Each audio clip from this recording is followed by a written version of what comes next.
निघालेलो आहे. सकाळचे वाजलेले आहे 10 आणि आता पूजेच्या लग्नासाठी आम्ही चाललोय.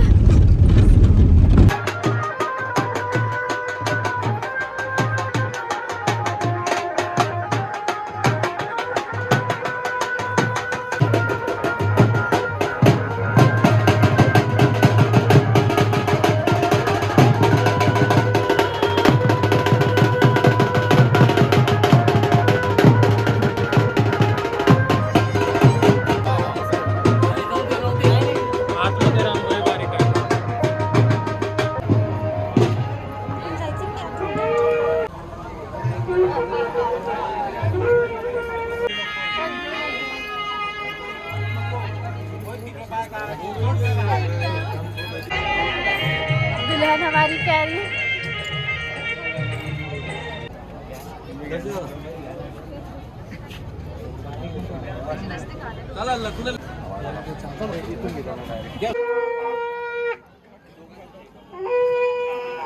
एका साईडनं चाला हो तुम्ही थोडेसे.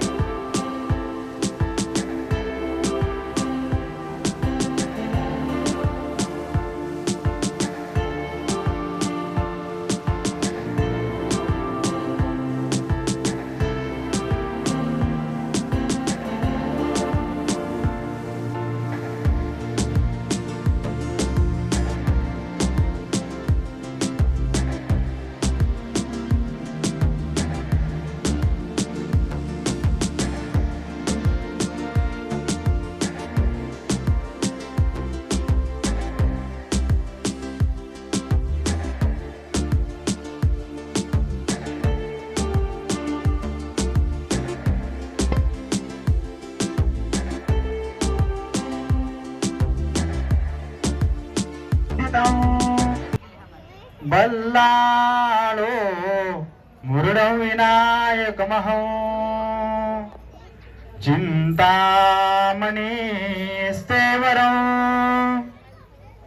लेण्यान्द्रे गिरिजात्मकं सुरवरं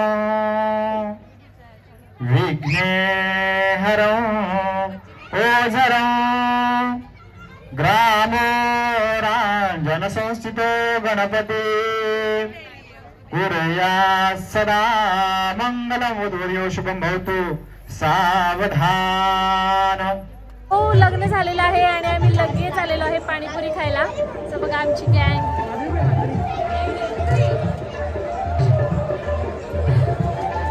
आणि इकडे पाणीपुरी आहे मागे. इथे आहे मंचुरियन.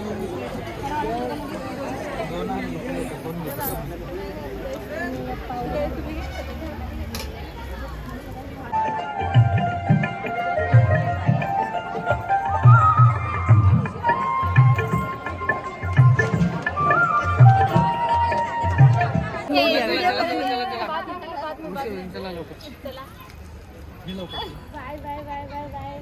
Happy married life. छान राहावं दोघं पण. पुणे में मिलते हैं अभी. सांगायची गरज नाही त्याची. झालं पूजाचं खूप छान झालं. त्याच्यानंतर आम्ही आता आलेलो आहे नांदुऱ्यामध्ये. खूप मोठी मारुतीची मूर्ती आहे, जवळजवळ 105 फूट उंच. तर तिथे ती मी तुम्हाला दाखवते आणि आम्ही कोण कोण आले ते पण मी तुम्हाला दाखवते. कोण कोण आले बघा. आम्ही एवढे सगळे मेंबर्स आलेलो आहे. हे मंदिराची एंट्रन्स आहे.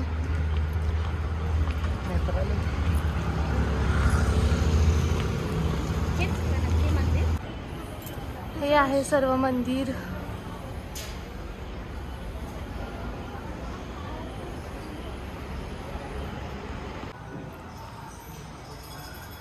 छोटी छोटी की खूप छान मूर्ती आहेत.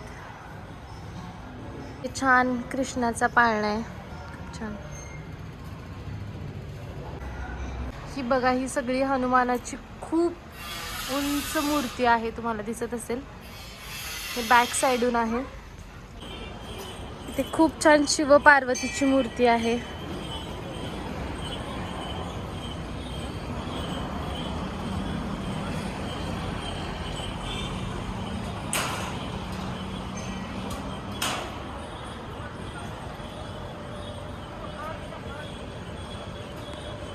आणि हे कृष्ण,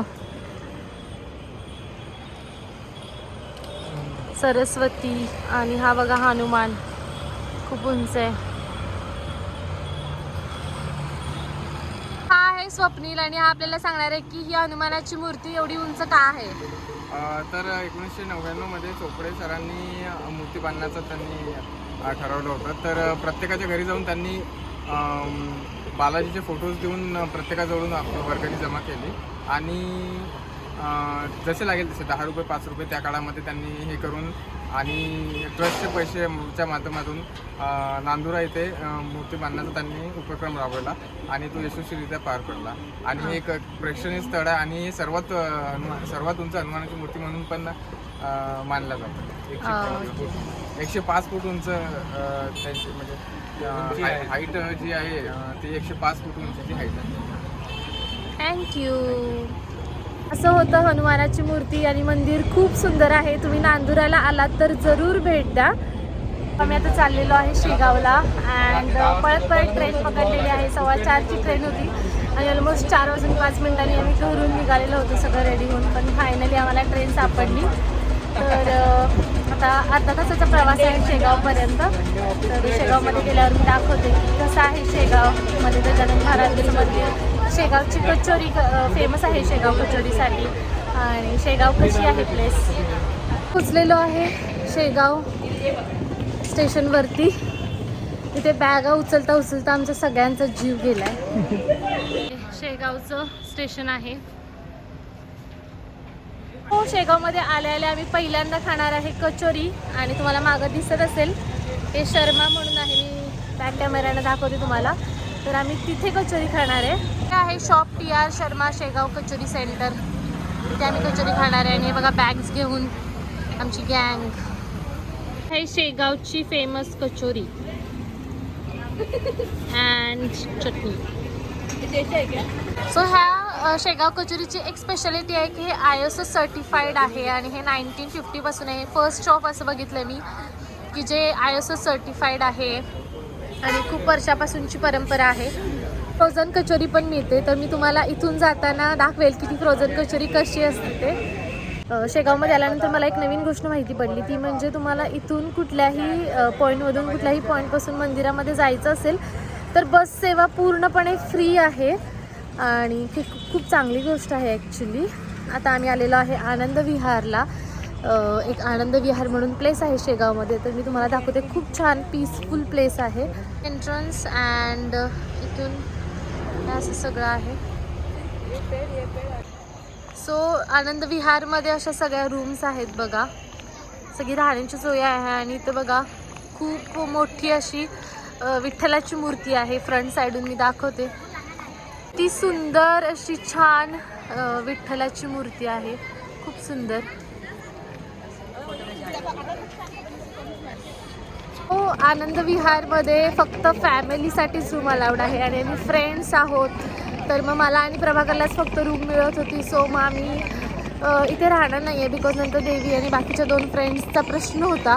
आनंद विहार ॲक्च्युली खूप भारी प्लेस आहे. तुम्ही जर फॅमिली असाल तर शेगावमध्ये आला तर फर्स्ट प्रेफरन्स आनंद विहारला द्या. देन सेकंड विसावा अँड थर्ड भक्तिनिवास. तर आम्ही मोस्टली आता इथे जेवण करू. जेवण करायला इथे काही प्रॉब्लेम नाही आहे. तुम्ही कधी येऊन राहत असाल नसाल जेवण करू शकता. अँड आता आम्ही जेवण करू अँड देन हॉटेलवर राहायला जाऊ. थोडा वेळ आम्ही ट्राय केलं. इथं लाईन पण असते थोडी. आम्हाला माहिती नव्हतं की इतकी मोठी लाईन असते. बट थोडा वेळ आम्ही वेट पण केला. थोडा वेळ इन द सेन्स तरी 1 तास वगैरे झाला आम्ही वेट केला. बट ॲट द एंड आम्हाला असं समजलं. सो जेवण करूया अँड देन आम्ही आता हॉटेलवर जाईल. विहारच्या रूम्स अशा आहेत. अशा अपार्टमेंट्स आहेत छोटे छोटे आणि खूप मोठा असा एरिया आहे.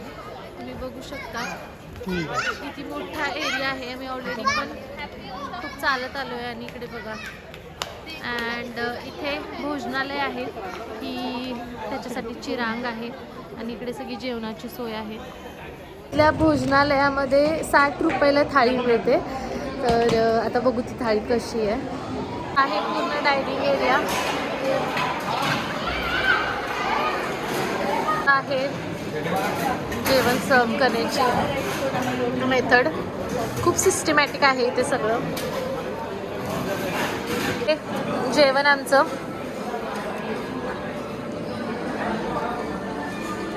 पण जेवलो, खूप छान होतं. आता आम्ही बसणार आहे टांगा गाडीमध्ये. खूप दिवसांनी टांगा गाडीमध्ये बसणार आहे. खूप दिवस इनफॅक्ट खूप वर्षांनी. मी दाखवते कशी आहे टांगा गाडी. तुमची टांगा गाडी. मला जे रेस्टॉरंट मिळालेलं आहे ते मी तुम्हाला दाखवते. स्नेहांजली रेस्टॉरंट खूप भारी आहे. स्नेहांजली रेस्टॉरंट आणि हे आहे हॉटेल, मस्त आहे. हे आहे एंट्रन्स.